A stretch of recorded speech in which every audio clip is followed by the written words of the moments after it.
Bonsoir. Que vaut vraiment la cigarette électronique? Est-elle dangereuse, inoffensive pour la santé, efficace pour arrêter de fumer ou même inquiétante pour les fabricants de tabac qui arrivent sur ce marché? C'est ce qu'on va essayer de comprendre ce soir, alors que cette déjà fameuse e-cigarette est en train de se répandre comme une traînée de poudre à travers la France. E-cigarette, la fin du tabac, c'est donc le thème de ce 222e numéro de Complément d'enquête. Un kit de cigarette électronique se compose toujours avec 2 batteries et 2 brûleurs. Dedans, vous avez un chargeur USB pour recharger votre batterie sur l'ordinateur. Concrètement, le matin, vous partez avec une batterie pleine, vous partez avec un brûleur rempli à 1,2. Vous avez le paquet.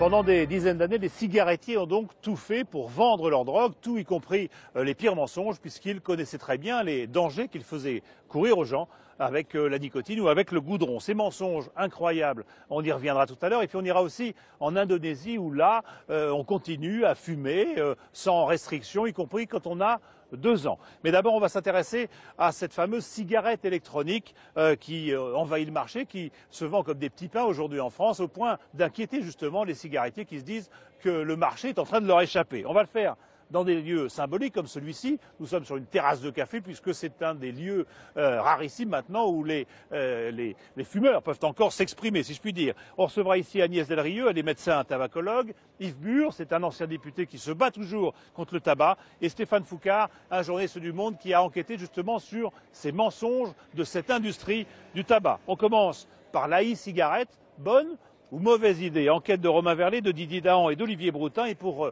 commenter ou réagir, bien sûr, sur Facebook ou Twitter, le mot-clé, c'est d'enquête.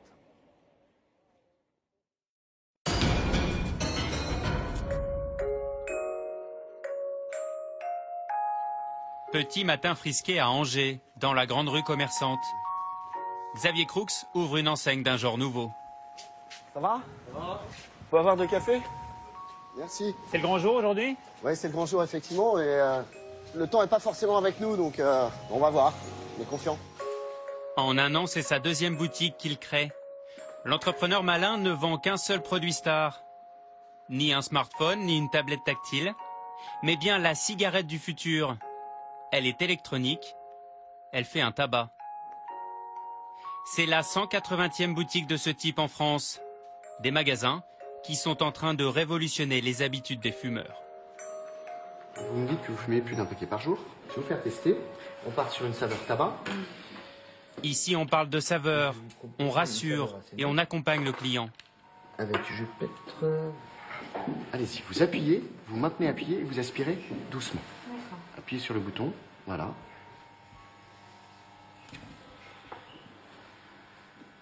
Cette saveur vous plaît? Oui, là je ressens bien comme la cigarette en fait. D'accord. Le discours de Xavier Croux est bien rodé. Ni pharmacien, ni buraliste, le commerçant vend tous les mérites de son gadget high-tech, vendu 70 €. Alors, je vais vous montrer comment se présente un kit. Un kit de cigarette électronique se compose toujours avec 2 batteries et 2 brûleurs. Dedans, vous avez un chargeur USB pour recharger votre batterie sur l'ordinateur. Concrètement, le matin, vous partez avec une batterie pleine, vous partez avec un brûleur rempli à 1,2. Vous avez le paquet. Adieu le paquet de clopes. La e-cigarette transforme du liquide en vapeur. Des petits flacons avec ou sans nicotine que le fumeur va respirer à plein poumon. Une petite recharge comme celle-ci coûte 5,90 €. On a l'équivalent de 7 paquets de cigarettes. À la mi-journée, ça se bouscule dans son magasin. Avec 20 clients conquis, Xavier Croux est déjà rentable. Pour les fumeurs, une vraie économie et l'espoir d'une vie meilleure. Même enceinte, j'ai pas réussi à arrêter. J'ai simplement diminué, mais j'ai pas réussi à arrêter ma consommation qui est d'un paquet, voire un paquet et demi par jour. Donc j'espère que ça va m'aider. Phénomène de mode né sur Internet, la cigarette électronique bouscule les habitudes des accros au tabac. En peu de temps, elle a déjà convaincu 500 000 Français. Pour eux, c'est la solution pour sortir de l'emprise de la clope. Une très très grosse fumeuse, je fumais 2 paquets par jour et je ne fume plus du tout et j'ai plus envie de fumer. Ces adeptes réinvestissent les cafés, comme un pied de nez à toutes les lois interdisant de fumer dans les lieux publics. Certains pays ont interdit la vente de ce produit qu'ils jugent toxique. La France, elle, n'a toujours pas tranché. Aujourd'hui, on ne dit plus fumer, mais vapoter. Et les e-fumeurs s'appellent les vapoteurs. Où et comment sont fabriquées ces clopes 2.0 ? Quel risque pour la santé par rapport à une vraie cigarette ? Il y a peu d'études et encore moins de recul sur cette invention made in China.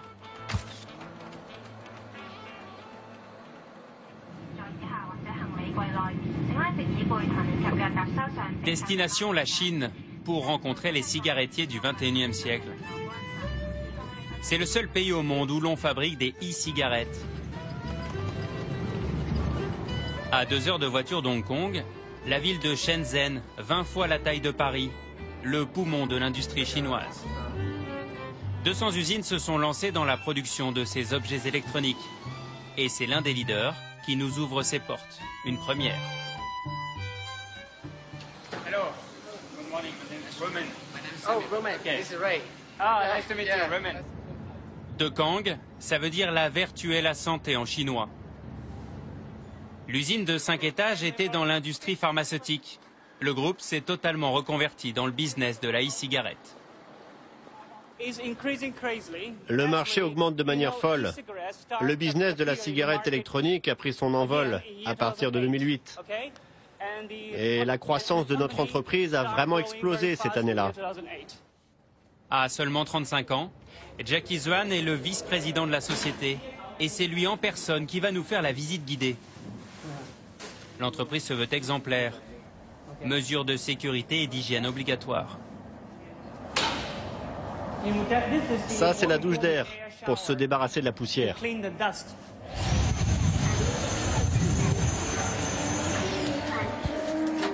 Nous entrons dans le cœur de l'usine, la salle des cuves.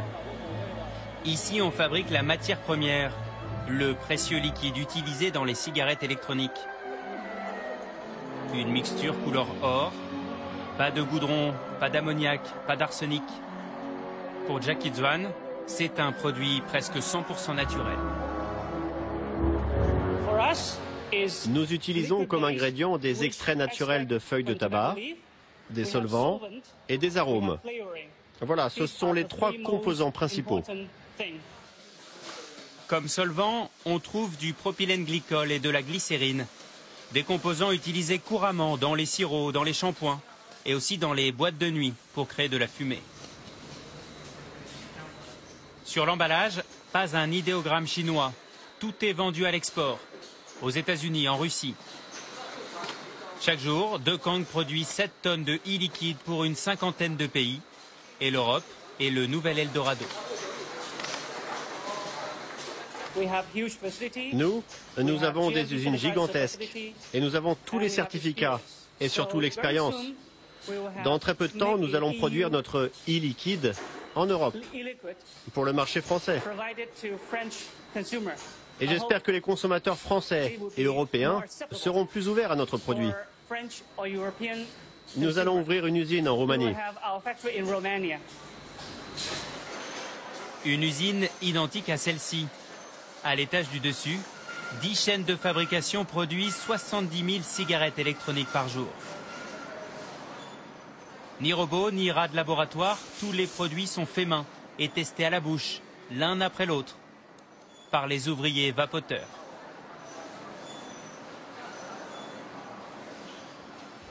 Au bout de la chaîne, le contremaître est fier de nous présenter le coffret vendu par De Kang. Un écrin élégant, rien à voir avec un paquet de cigarettes. Pas de mise en garde, pas de photochoc, pas de fumée tue.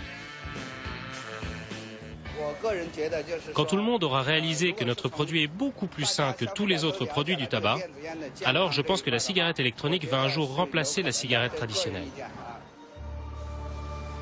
Les Chinois ont l'audace de défier les géants du tabac avec leurs cigarettes miracles. Reste une question. Leur produit est-il totalement sans danger pour les vapoteurs? Ces fabricants n'ont aucun doute. Il serait inoffensif et contrôlé chaque jour. Les premiers modèles ont même été testés par l'armée chinoise sur des milliers de rats. Notre liquide n'est pas toxique. Ce n'est pas toxique. Nous avons fait beaucoup de tests, d'études depuis des années, et ils ont tous prouvé que le produit était bon.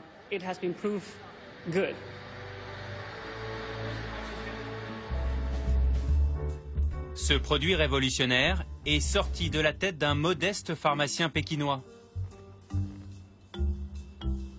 Onlink, 57 ans, génial inventeur et fan d'électronique.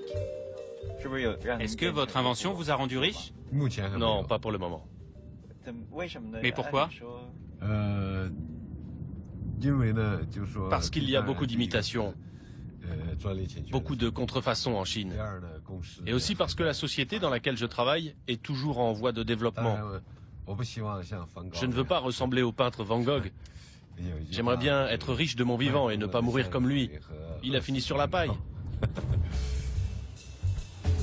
En attendant la fortune, Onlink travaille toujours comme ingénieur dans la même société depuis 10 ans. C'est dans son petit bureau qu'il a eu l'idée du siècle. À l'époque, son père, un gros fumeur, est atteint d'un cancer en phase terminale.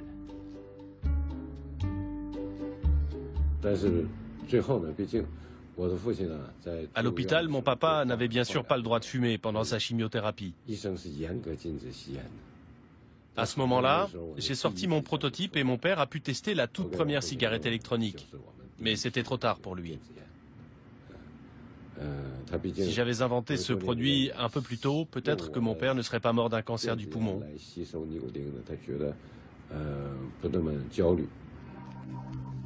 Voici donc la toute première cigarette électronique, créée en mars 2003. Un circuit imprimé, une trentaine de composants, une pile. Un modèle pas très sophistiqué, pas encore miniaturisé, mais ça fonctionne. Onlink a travaillé 3 ans sur son prototype.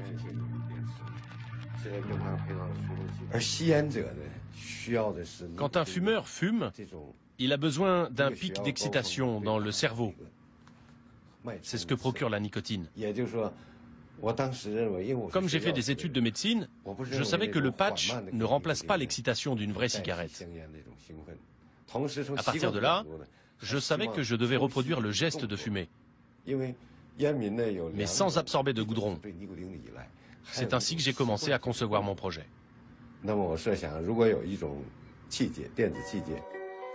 Le visionnaire chinois a inventé le produit qu'aucun laboratoire pharmaceutique n'a jamais réussi à sortir. Il l'a même breveté sur 15 pages pour tenter de se protéger des contrefaçons. Philip Morris a voulu les racheter, mais Onlink a refusé, peur que le géant américain étouffe son invention. Aujourd'hui, le professeur Tournesol ne jure que par le high-tech. D'ailleurs, il ne s'est pas arrêté là. Ceci n'est pas une pipe, mais sa dernière trouvaille.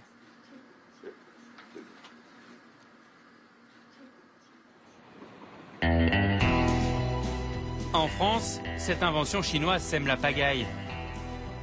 Pour le moment, ce produit est inclassable. Les buralistes revendiquent l'exclusivité de sa vente, car selon eux, c'est un produit du tabac. Il ne s'agirait pas de perdre des clients fumeurs.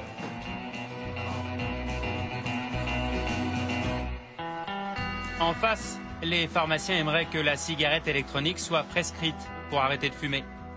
Malgré l'interdiction par la loi, le produit est vendu dans certaines officines. Cette année, les ventes de cigarettes électroniques vont même dépasser tous les médicaments de sevrage. Il faut donc arbitrer.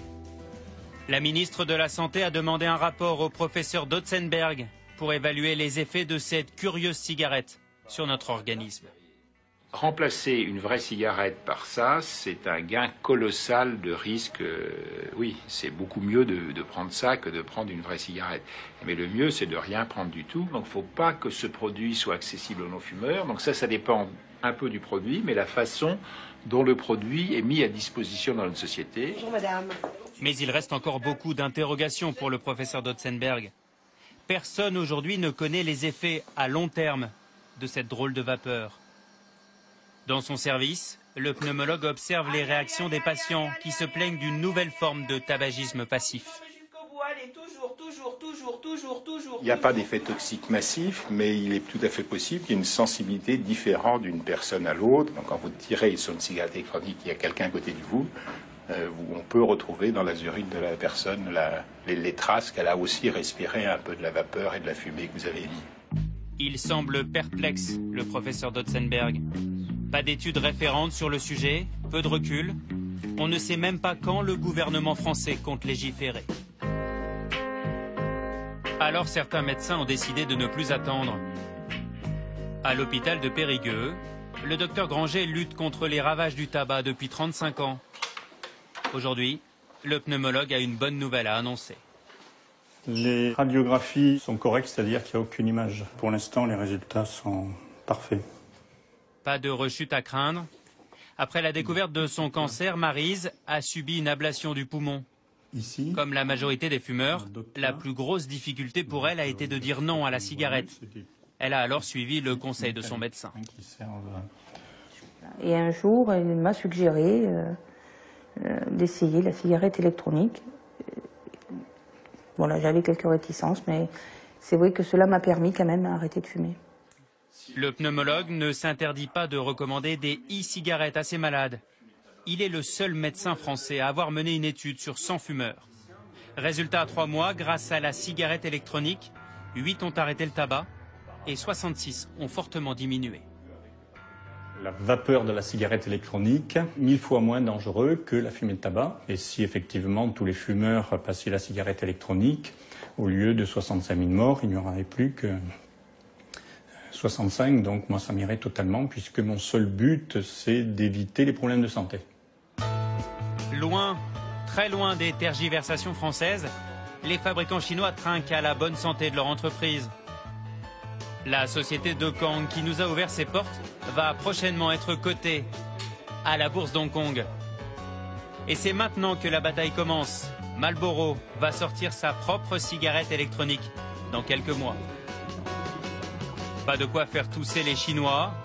En exclusivité, ils nous présentent leur dernière machine à fumer, le e-narguilé. Dieu n'est plus un fumeur de Havane, mais de chicha électronique.